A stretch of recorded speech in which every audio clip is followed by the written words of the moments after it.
Hello, everyone. Welcome to this special fireside chat with Her Excellency Erika Mouynes, Minister of Foreign Affairs of the Republic of Panama, on the theme of leaving no one behind in the building forward better dialogue. Welcome, Ms. Mouynes. Thanks for joining us. It is an absolute pleasure to have you with us today. Thank you. It's wonderful to be here. Let me start with my first question to you. Leaving no one behind is a very big topic, and it is critical to achieving the SDGs. And alternatively, we can say SDGs are very crucial not to leave anyone behind. And with the impact of COVID-19, we saw many examples that girls were left behind in education. Some parts of the world were left behind due to digital divide. And now with the vaccination, we see, unfortunately, quite a similar pattern. How can we get past this? And how can we ensure we will not leave anyone behind in building forward better dialogue throughout the recovery from the pandemic?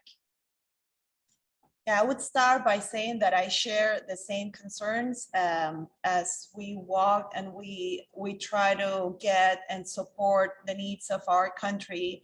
I had the opportunity to witness myself with a lot of frustration how in rural areas mostly, while we were in the midst of the pandemics and there was this lockdown and children were staying at home, the girls would be assigned the chores of the house and they would not be afforded the opportunity. So if there was one device, say like one phone or one iPad, it would be for the boy. And then the girls who normally would go to school with them were sort of relegated. And so it was really hard to witness this and see how, you know, the choices that parents were making by need or whatever it is that unfortunately are leaving some of the great accomplishments that we've achieved so far. So I think the frustration and the need and the reality is there. And that's, I think, throughout the Latin American region. But there is also a unique opportunity because you will always often hear leaders of the world. Now everybody agrees on gender equality, on closing the gap, but from that idea, where at least we're sort of on the same point, this is a unique opportunity because after a crisis, every single government is driving the agenda. So regardless of where you sit, where you're left, you're right, it doesn't matter. We're all sort of in this pattern of trying to promote economic recovery. So agendas that are very much government driven have the opportunity to impact or to impart substantial change. So if you truly believe in closing the gap, in gender equality, in making sure that girls have the correct education, now is the moment. And we've advocated, we've put women at the center of our Panamanian agenda, but we're also trying to advocate and getting more countries to sign up.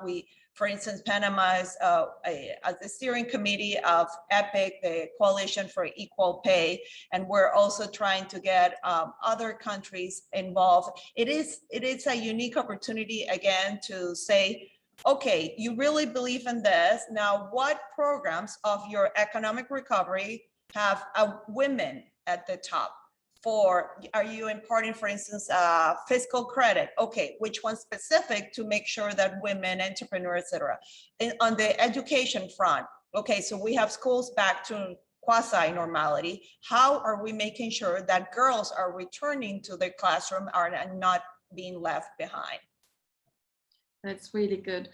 In 2018, UNDP published a working paper discussing what it means to leave no one behind, and 5 factors are given to understand why this happens. One of them is discrimination, the other one is place of residence, socioeconomic status, governance, and vulnerability to shocks. Can this, do you think, provide a useful framework in the post-pandemic world? And if yes, how? And if no, how? Yeah, it is very useful. So if you go through to the publication, I think it's a very thorough analysis. But to the extent that we all as countries subscribe to the same framework, it becomes useful, right? So you need first to diagnose, to propose a solution, to deal with the consequences, but we need to do it together. And again, there's never been a moment in history where we are all the same, right? So you go from country to country, they're all talking about vaccines. First time ever that, you know, as the Minister of Foreign Affairs and I connect with somebody across from the globe, they have literally the same topics that we are discussing. So it is interesting when you have these frameworks to make sure that we're using them in a multilateral fashion, because that way we can solve it together. The resources, cooperation to make sure that the technical capabilities are there. I'll give you one particular example. In Panama, we're dealing with a lot of migration, irregular migration that is coming mostly from the Caribbean and Africa. It arrives in the south and goes through it's aiming to get to the US mostly.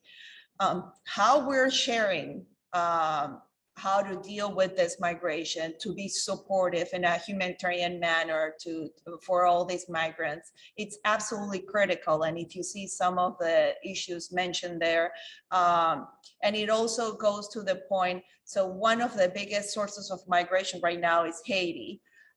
You mentioned in your previous question, vaccine.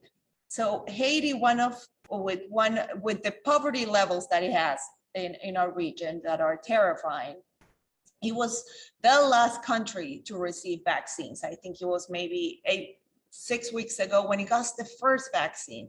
We are leaving them behind. You know, we as a region, we need to make sure that we not only are collaborating, but we're making sure and addressing as a region. So having more, not looking inwards as much as looking and making sure that within your surroundings, we all, if the pandemic showed you something, is that we all need to work through this together.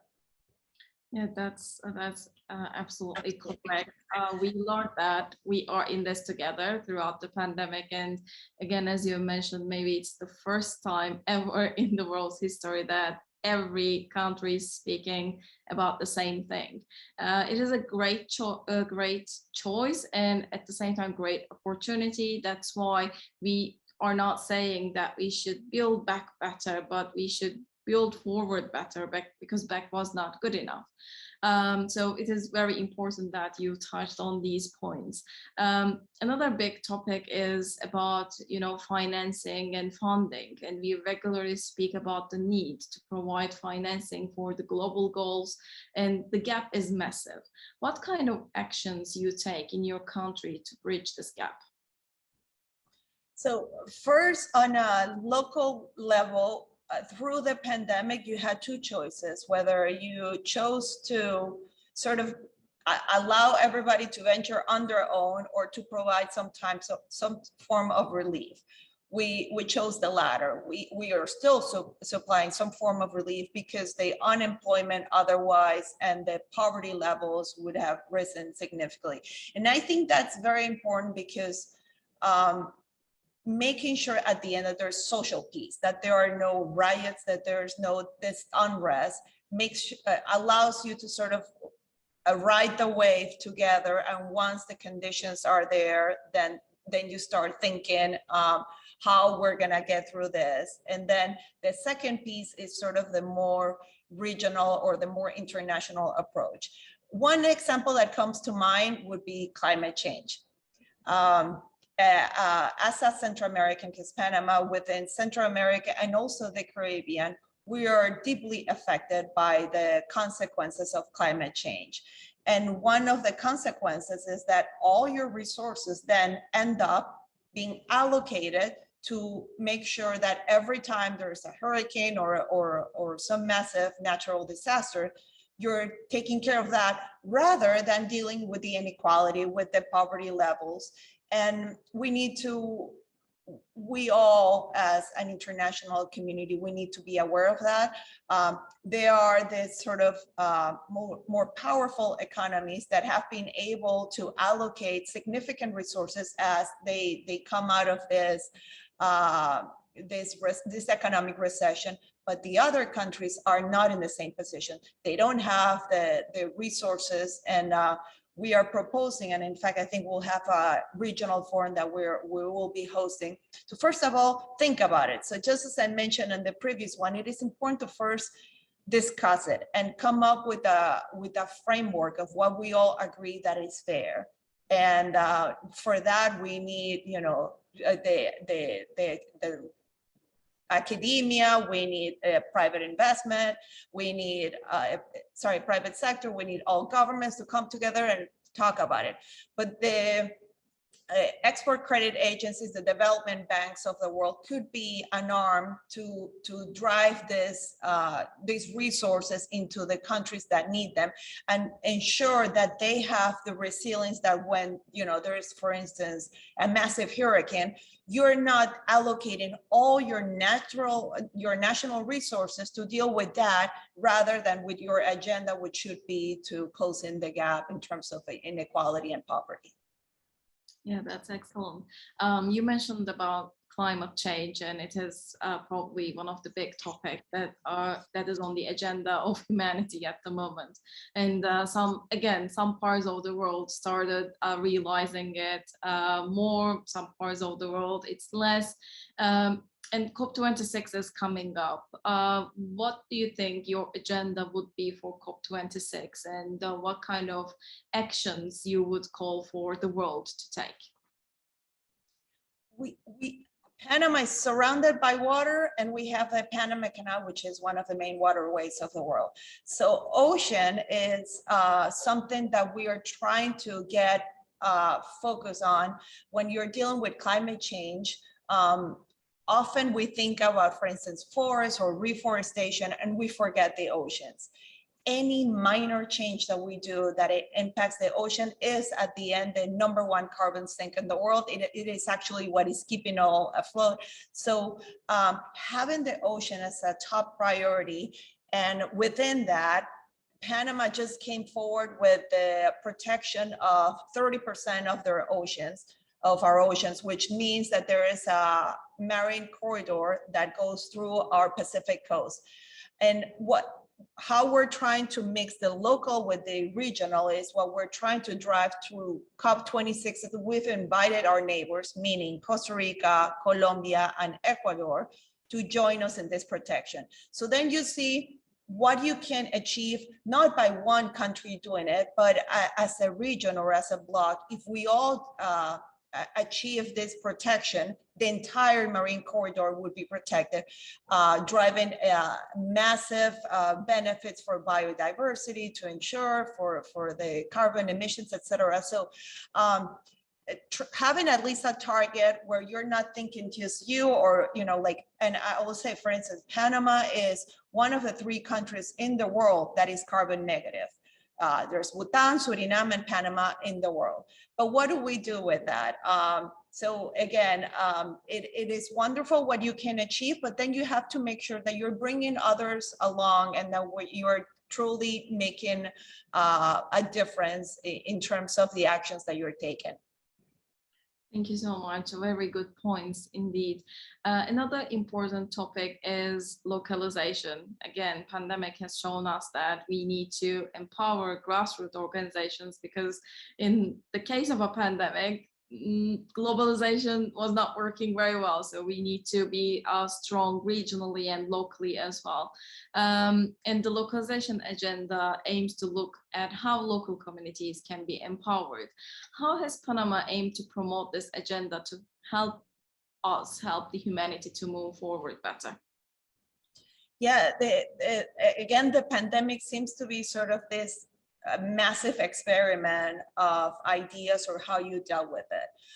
When we were putting in place lockdowns, we also thought, so most of the development and the economies and the banks obviously sit in Panama City. And as you move outwards into more rural areas, there's also more poverty.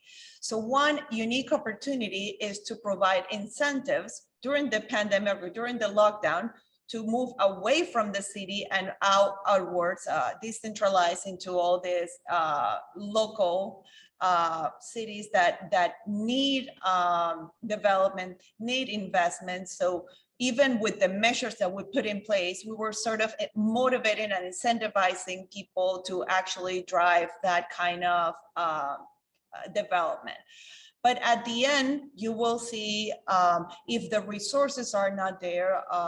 For instance, we have indigenous communities where the rate of poverty is extremely high, and how you can make sure that through local governments, you're empowering them and you're actually making sure that you're not leaving them behind, right? That for us, at least, we have big banks here, we have all the services that we provide, and you tend to forget that they also need resources and empowerment to make sure that you're not imposing a solution, but rather working with them to allow the support and the opportunities that they need.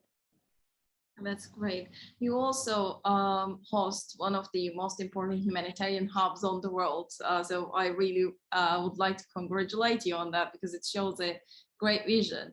And it joins global efforts to achieve higher levels of efficiency in delivering humanitarian assistance. And when there's a disaster, we tend to leave people behind, unfortunately. So this efficiency in humanitarian assistance is very important also. How has the hub operated throughout the pandemic?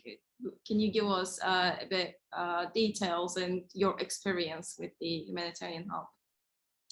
Yeah, it is indeed. There are 6 in the world. This is the one in our continent, and the pandemic was, putting it to the test whether it would work or not. We ended up through the hub providing support to 33 countries in our region. So most of the countries essentially got support. I think there were 818 metric tons of assistance that essentially they would go into a warehouse, and then once there was enough, they would go into the various places that needed medical supplies, masks, ventilators, etc. It is absolutely critical at the end, not only to have it, but to be prepared for that kind of problems, and then deal with it in a systematic manner, but a very efficient one. One recent example is when the Haiti earthquake happened, I think 2 or 3 weeks ago. To activate ourselves and to then connect. We had, for instance, Chile provided the plane, and then we were able to gather assistance and then quickly fill up the plane and then deliver the assistance to Haiti immediately. And we're now calling into other countries to make sure that we do the same. So having those protocols in place and making sure that it works and that it's efficient, it's absolutely critical. That's amazing. As 76th session of UNGA calls, and at WHF, as we call, 2021 is the year of hope, as we are hopefully and finally getting out of a big pandemic. And it is time to build forward better, as we have discussed. What would be your message of hope and call for action today? I think it's absolutely necessary to focus on the action piece. I think what we all go to UNGA and then we deliver wonderful speeches where you think, and we all want to help each other, and then we come to our countries, and specific the pandemic was a moment where everybody was looking inwards. And again, we've now come to recognize that it doesn't matter if your party or the ideology that you believe in, we have the same underlying problems, but we're not dealing in a proactive manner together.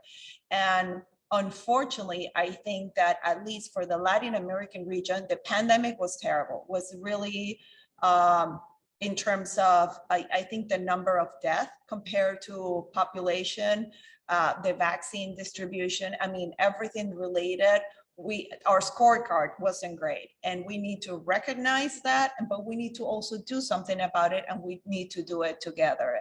And I think the session is sort of that wonderful moment where we are all there. We should all then understand the need that beyond words, there is an action, and an action that it needs to be together. Thank you so much, Ms. Mouynes. It was a great pleasure to host you, and thank you for this amazing conversation. Thank you. Wonderful to be here.